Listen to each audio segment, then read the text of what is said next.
Halo, Ah, udah. Widih, akhirnya jadi juga. Haha. Apa kabar, Diko? Baik, baik, baik. Selamat malam. Bagaimana? Selamat malam. Emang dokter yang satu ini apa ya? Sangat sibuk dan untuk mendapatkan waktunya ini ada lebih kurang 2 minggu usaha saya. Bagaimana dokter Benny? Wah, udah pakai Sok, kacamata ya dokter Benny?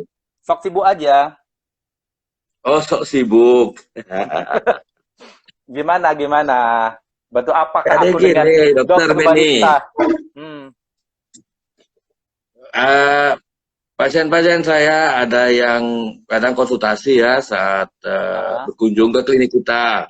mm-mm. Nah, karena mereka bertanya, dok, gimana ya?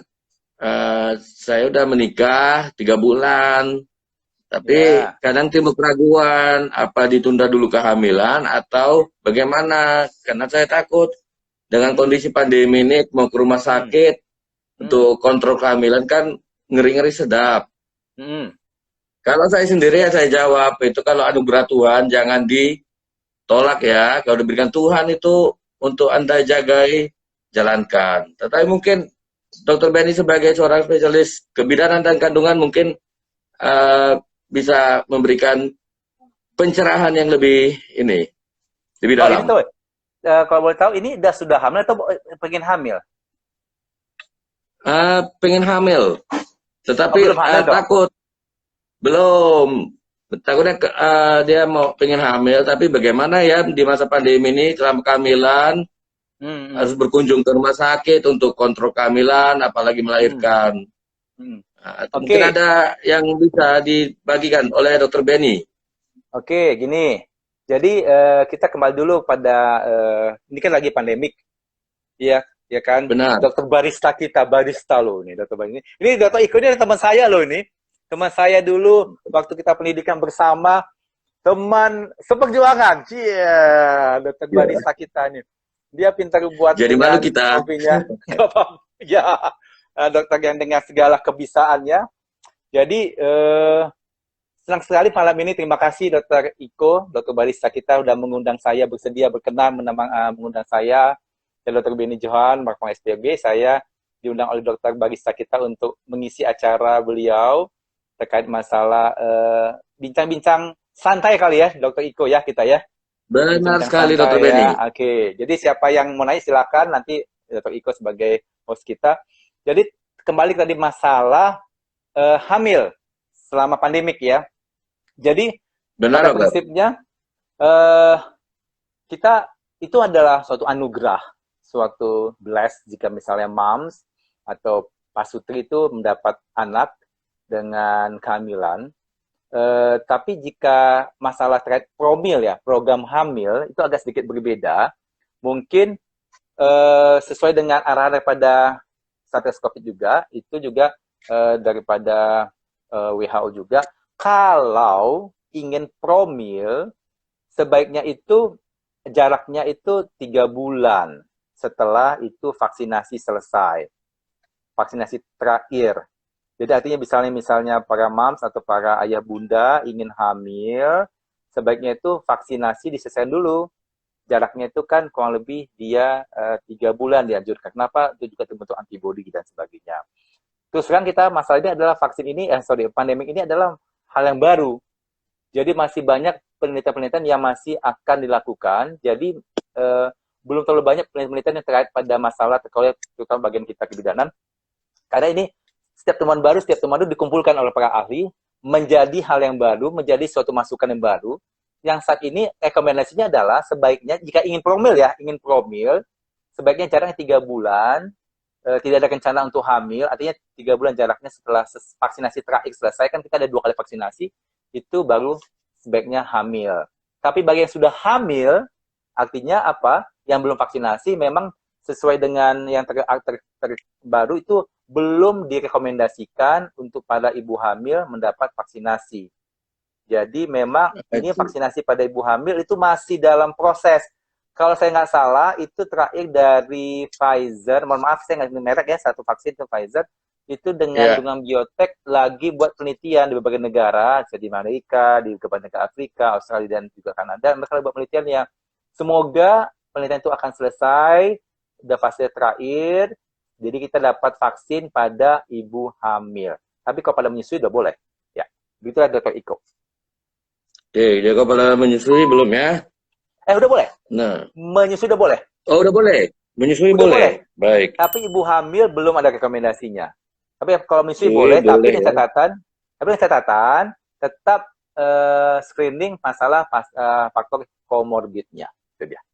Misalnya Baik. hipertensi, ada masalah komorbid lain, itu harus tetap sesuai dengan panduan masing-masing pada misalnya dari internis, dari misalnya dari bagian paru dan sebagainya. Dia tetap harus komunikasi dengan dokter yang bersangkutan. Misalnya nih, mama lagi penyakit jantung atau misalnya ada penyakit diabetes dan sebagainya, jangan lupa konsultasi ke dokter yang bidang bersangkutan seperti internis, bagian-bagian hematolog dan sebagainya untuk apakah mam itu dapat divaksin pada saat menyusui. Itu dia. Baik. Jadi sebetulnya para pasutri baru ini atau udah lama tidak perlu khawatir hamil dengan COVID ini ya, Dokter Beni. Nggak apa-apa, nggak. Hamil aja. Silakan. Tapi memang beda hamil dengan sebelum COVID, pandemik, dengan setelahnya. Terus terang ya kewaspadaan tetap menerapkan namanya 5M, nggak 3M lagi ya, 5M, cuci Ya. tangan, pakai masker, jaga menghindari kerumunan, Cara mobilitas terbatas, jaga jarak dan sebagainya itu tetap harus dilakukan. Oke, Dokter Beni, kita Hmm. langsung mulai ini aja ya, menjawab pertanyaan. Sudah ada beberapa pertanyaan Ya, dari silakan. teman-teman kita. Yang pertama dari Silakan. M. Rara. Ya. Pertanyaannya, hai Dokter Beni, kalau belum hamil, Ya. apa harus vaksin dulu, Dok? Silakan dijawab langsung, Dok. Ya.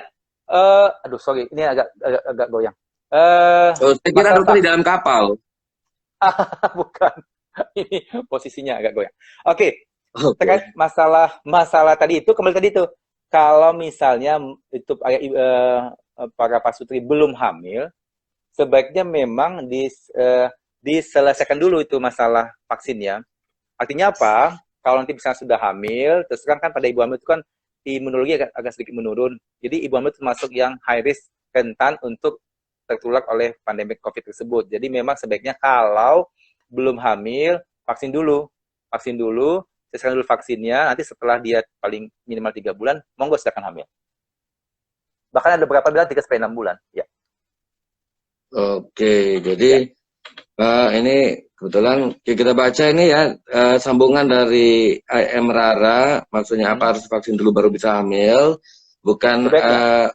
baru bisa hamil, tetapi sebaiknya sebelum kita hamil kita divaksinasi dulu sehingga ada apa ya, ada Itu resiko.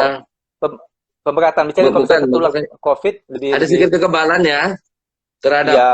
virus COVID ini selama kehamilan sehingga Hmm. eh, mengurangi risiko teratologi ya. Ya sebetulnya resiko tadi pemberatan. Misalnya kalau misalnya nggak divaksin, yang divaksin kan pemberatannya lebih lebih berat jika komplikasi lebih berat pada yang tidak dapat vaksin. Baik, Dokter Beni. Kemudian Ya, kita sapa juga dulu. Ada ini teman-teman kita ya. Ini ya. Hariman Alamsyah ya. Woi, Bos Hariman, apa kabar? Nah, yang beliau juga sedang ini apa udah pulang praktek kali ya? Uh, masih praktek, Pak. Lagi libur. Ya, Dokter Beni nggak praktek tadi. Emang hanya yang untuk urgent lah ya. Urgent. Oke, mungkin sambil menunggu pertanyaan-pertanyaan lain, mungkin ada lagi yang bisa kira-kira diinin atau apa ya? Mungkin ada dokter langsung lah, yang sebagai seorang ahli kebidanan dan kandungan, terlebih tentang kesuburan ya.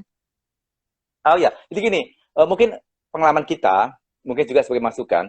Jadi kan salah satu efek yang masalah pandemi COVID ini jika tertular adalah masalah ujung-ujungnya adalah masalah imunologi dan infeksi dan sebagainya adalah masalah terjadinya cytokine storm atau nanti risikonya adalah terjadinya pengentalan darah. yang kita jumpain, banyak kasus kita jumpai di lapangan adalah pada ibu hamil dengan riwayat sebelumnya, misalnya ada risiko misalnya seperti pengentalan darah, misalnya baik itu genetikal atau misalnya dengan autoimun, itu ternyata kita perhatikan ternyata darahnya itu jauh lebih kental kembali. Kita banyak jumpai kasus-kasus seperti, mohon maaf, seperti DVT, deep thrombosis, itu banyak kita jumpai kasus-kasus pada kasus-kasus yang ibu hamil dengan dua komorbid, jadi pengentalan darah yang lebih parah. Jadi itu kita juga menghimbau mungkin sebaiknya pada ibu hamil lakukanlah PCR swab mandiri paling nggak sebulan sekali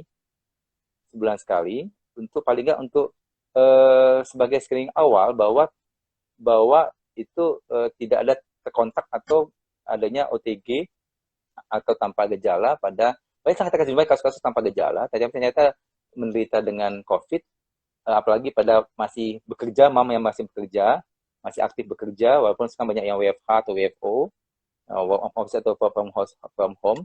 Jadi tetap untuk sebagian screening rutin sebulan sekali PCR swab.